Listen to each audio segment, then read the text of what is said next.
Thanks for coming back to the channel. My name is Kevin, and today I'm going to share with you a portable antenna that I've used for quite a few years. Talk about how I use it, what it's good for, and maybe that'll benefit you. This is not a paid or sponsored video in any way. I purchased this antenna system with my own money years ago. I just thought it was a good idea to share this antenna information with you in case it helps in some way. The Arrow antenna, specifically the satellite version of this antenna, is a 2-band antenna with a disconnectable 2-part boom. This antenna is set up with both bands, the 70 centimeter and the 2 meter frequencies, so that you can use this antenna hooking up to a handheld and make a satellite contact. Now, I've used this antenna many a time, especially in the beginning when I got this antenna, for making satellite contacts. That's a fun part of the hobby, and that's just not something I'm going to cover in this video. I quickly learned that it was a great antenna for portable use. Back then I used to do jeeping, a lot of camping, take my handheld with me, and I could make remote contacts and reach repeaters that I thought I'd never be able to do before. There are many different variations of this antenna, multiple elements, different bands, and different configurations. I'm going to be talking about just the portable version, which is not the solid element antenna, both for 2 meter and 70 centimeter. When you buy this antenna, it comes with everything that you need: the elements, the boom, and the duplexer. If you haven't done portable operating, whether it's just hiking out to somewhere or you just need a lightweight rig, less is more.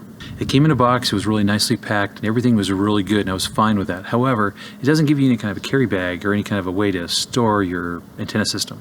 The 2 meter side of this antenna consists of 3 elements, and they're all lightweight Arrow antenna elements.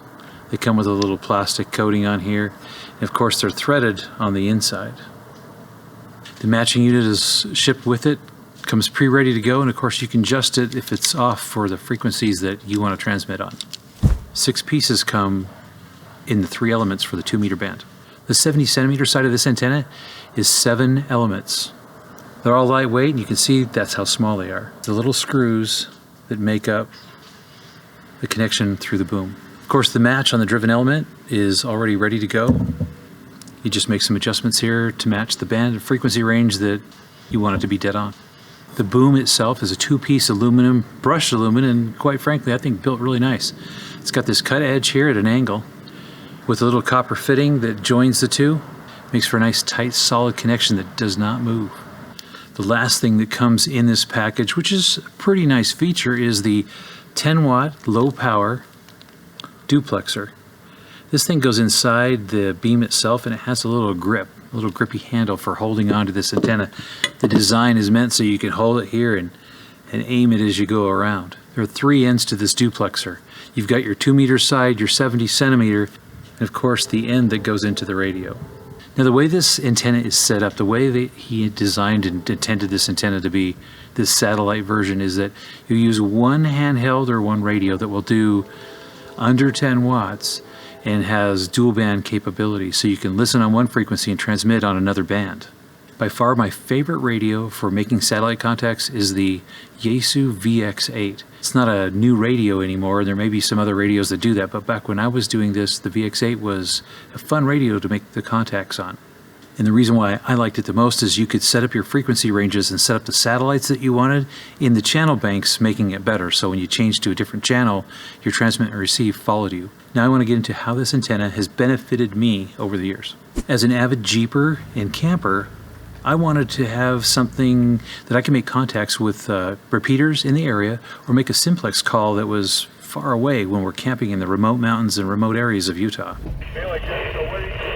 Having a 2 meter rig in your vehicle, it's a nice thing, but a vehicle antenna is not really going to get you where you need to be. There were plenty of times where we went camping in the San Rafael Swell, which is southern Utah, and the repeater systems were super far away, or we would be camped in a canyon where you couldn't get out. Using this system, I could mount the 2 meter side of the antenna together and just use a regular BNC connector coax and aim that, bounce it off the rocks, aim it towards a repeater far, far away, and actually make contact with a repeater system. Maybe steamy, but a contact is a contact. So that served me really well. There are other times when we would be in the mountains, camping in remote locations where I just had my 2 meter rig and not a spare radio or a handheld, but I'd use my 2 meter radio in my Jeep, connect this antenna system to it on a tripod, aim it to somewhere away, far away, and hit it with 50 watts, and things would be good. If you're a SOTA, someone's on the air enthusiast activator that's out in the wilderness, or you're just someone who goes out in the boonies somewhere and you have your radio with you,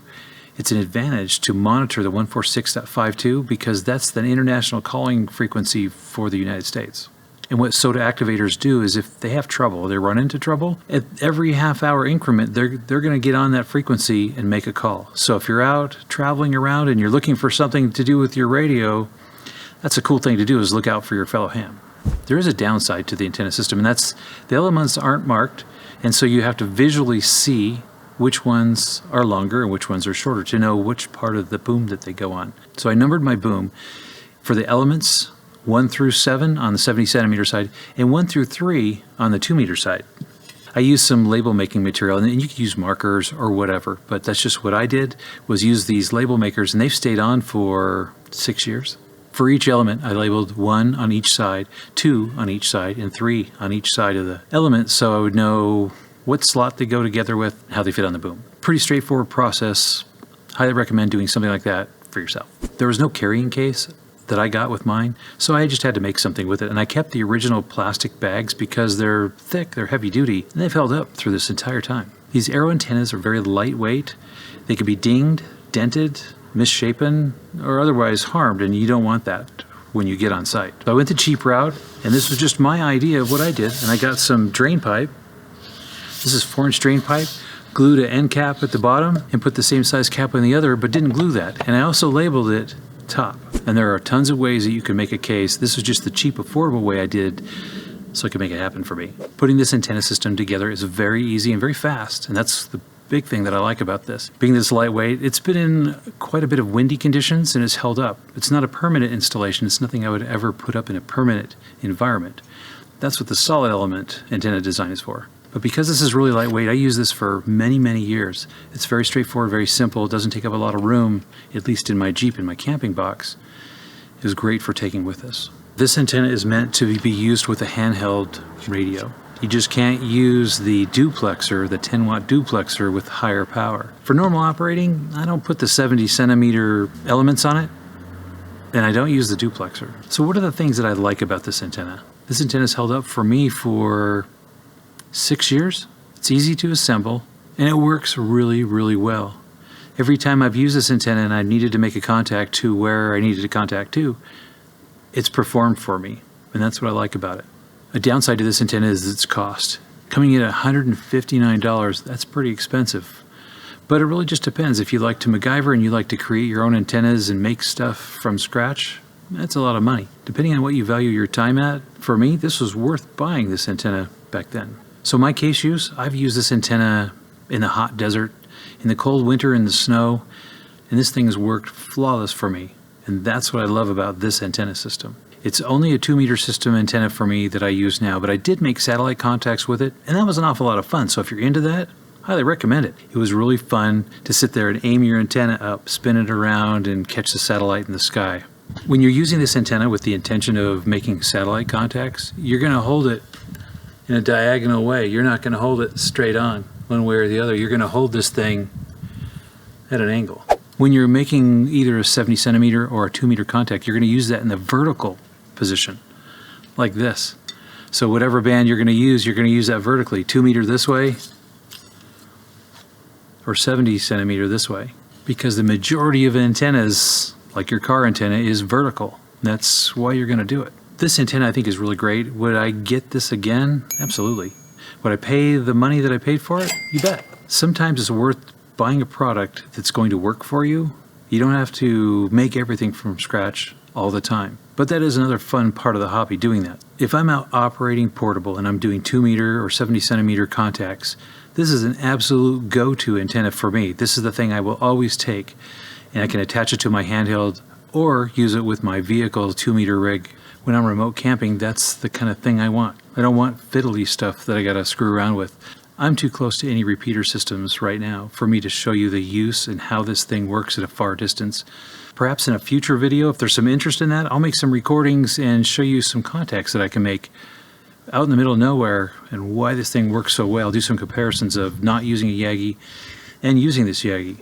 Now, having an antenna with for me in the 2-meter side. 3 elements means it's going to be focused, but not too focused. You know, getting a more focused beam with more elements, more directors, that's just going to narrow down specifically. You better be darn sure you're on target if you're going to reach a super far, far away location. And for me, it's middle of the road. It's just what I want. If it's that far away, I'm going to probably do something else to make a contact. This antenna works really good for me. I like its performance. It works well. It's lightweight.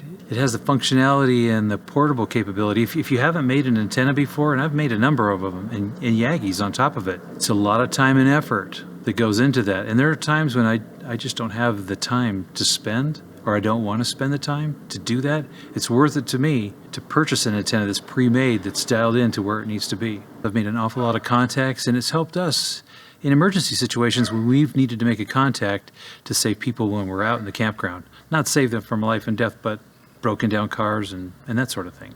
If you got some value from this video, you liked it, I got you some information that you didn't know before, click that like button down below.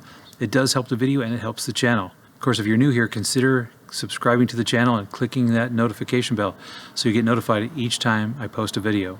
Thanks for watching. See you next time.